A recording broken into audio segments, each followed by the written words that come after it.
Hi friends. Now that we've basted our hexagons, I'd like to show you my favorite method for sewing the hexagons together. There are a variety of methods out there, just like there are for everything else, but this is the way that I find the simple and the easiest. So I have my hexagons. I use some thread wax, and the way you're going to use that is just hold the thread wax, put your thumb on your thread, and then just pull the thread through the wax. I do that before I thread the needle, but threading the needle while recording is very difficult, so my needle is pre-threaded. All right, so you're just going to take your two hexagons, put them right sides together, and starting on one edge, you're going to stitch through just a tiny bit through both fabrics. And then I'm going to stitch it through a second time, the same spot, and wrap my thread around my needle a couple of times, hold it in place, and then pull a little knot. All right, so now I have a little knot on my end, and then I'm just going to you're just grabbing a few threads at a time as you go. All right.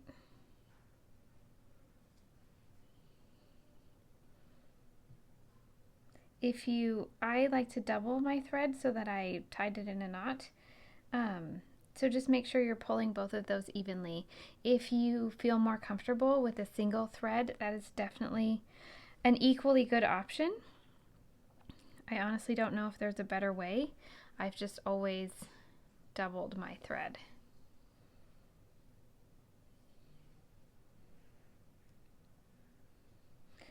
And so you can see I'm just moving across those two seams.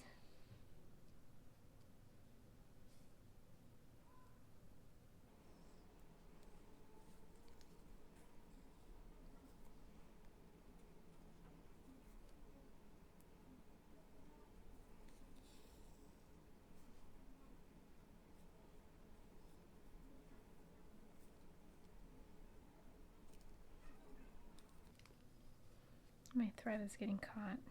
There we go.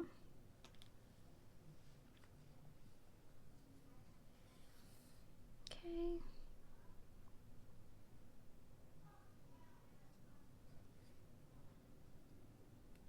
All right. So now I have made it to the end of this seam section. Okay, and so then I'm going to open my hexagon. Now you can see my stitches, which is why some people prefer different methods where your stitches are a little bit more invisible. But let me just tell you, I have never looked at a finished project and thought like, oh, my stitches are so huge. Really, your key is to be using a coordinating thread. So let me show you this finished panel. So this panel, you can see a little bit of my stitches here, but you can see how once I've quilted it and finished those pieces, they really just disappear. So it's up to you, but I find this method quick and easy, and that your seams really just disappear anyway. So here's my hexagon. If I'm going to continue my flower, this is my next petal. So what I'm going to do is just place it right sides together on the middle and stitch another line. Now, every time I start a new side, I like to do that little bit of a double stitch and tie a knot. And I think I forgot to tie a knot on the end of my last seam, but I usually tie a knot at the very beginning and the end of each segment. This just keeps it nice and sturdy, and if a thread were to break, then there's a lot of knots. And when I say a thread break, sometimes if there's a tangle or something, I will break a thread while I'm sewing these hexagons. And so this way I know that only the section I'm working on is the only section that's going to be compromised if I break a thread. So that's my reasoning for tying a knot at the beginning and the end of every edge that I stitch. So let me just finish this up.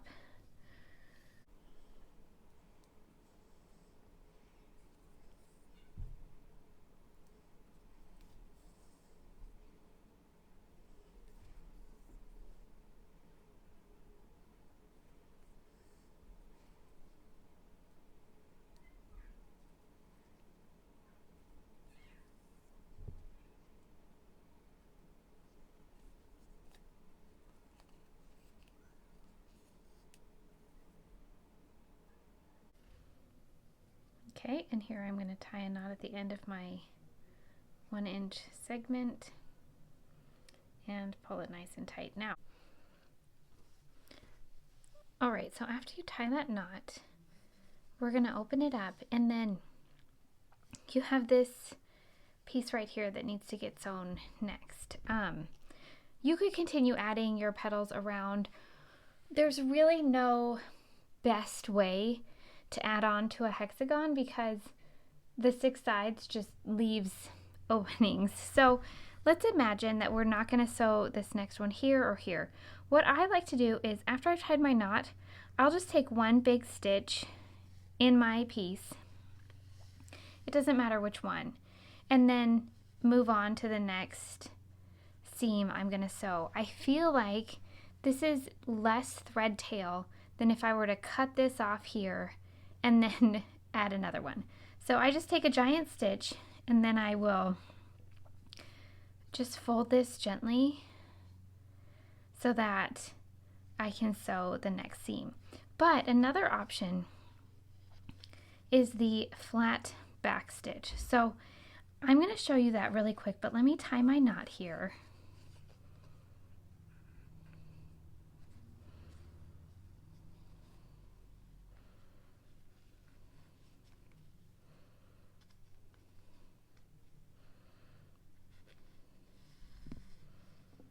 And some people prefer to tape all of their pieces together from the front and then just sew the flat back stitch. I would probably, generally what I do is I would just fold this and stitch it with my normal stitching right here. But so that you can learn a second technique, I'm going to stitch this one with the flat back stitch. So with your pieces together and flat, you're going to poke in and then you're going to come out of the fold and then go into the fold of your next piece. And you're just going to take just a few threads like we did, except our threads were over this fold, so they were catching both sides of it, and these threads that we're catching are going to be just on the back only. And so this method where you stitch just from the back only allows you to get a more invisible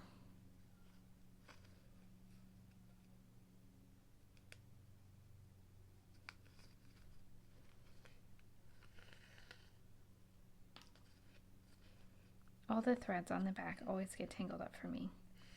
Okay, it allows you to get a more invisible seam on the front. Like I said, I don't really care that my stitches show, but say you were making something with a lot of contrast, so you had some really bright fabrics in one place and much more neutral or light in another, and your thread was going to show in some places a lot more than others. This would be also a good way to minimize that thread showing. Okay, so this is a much harder stitch for me to do while filming, but can you see the difference? Okay, so here you can kind of see my stitches on this edge and on this edge right here, and these are definitely much more invisible. So if you have not done EPP before and you prefer the look of those fewer stitches, this would be a great time to get started and be in the habit of stitching that flat back stitch.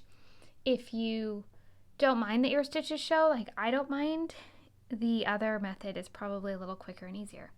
So I hope you've enjoyed this tutorial. I can't wait to see what you make with your hexagons, and I look forward to sewing with you again soon.